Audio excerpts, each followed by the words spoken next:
Well, could there be more to the recently passed CHIPS Act that actually meets the eye? Here's John Phipps.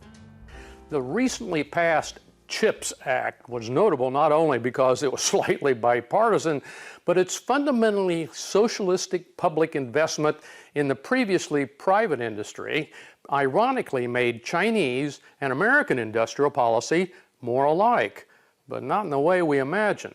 Investing hundreds of billions in semiconductor research and production by private companies is exactly what the Chinese began to do over 20 years ago.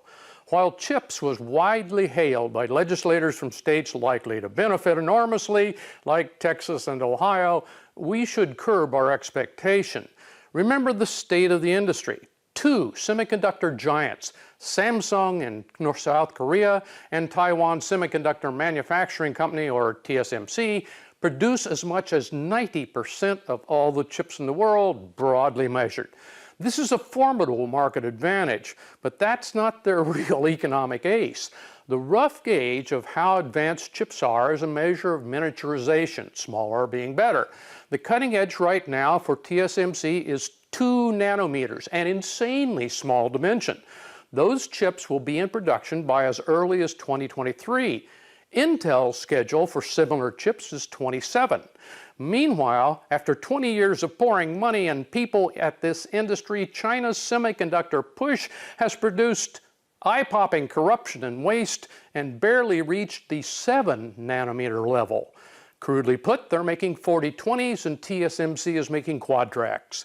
The U.S. does have a significant advantage with companies like Intel, but our market share has been dropping all century as our companies focused on high-end and high-profit but low-volume semiconductors, leaving the car and chip games or game chips to others. Now, consider it will take at least 3 to 5 years before this public investment starts production, and coincidentally, rewarding stockholders a lot more than taxpayers. During that time, Samsung and TSMC will not be waiting for us to catch up. Both companies have built their technological lead by strong business alliances with firms all over the world, from Australian miners to German lithography tool makers. China adopted what I think is a dubious policy to do everything possible in China, and the U.S. has essentially followed their example with the CHIPS Act.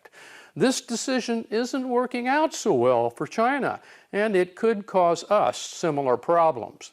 Advanced manufacturing seems to require advanced cooperation, something money may not be able to buy. Thanks, John. And you can watch more of John's commentaries on our Farm Journal YouTube page.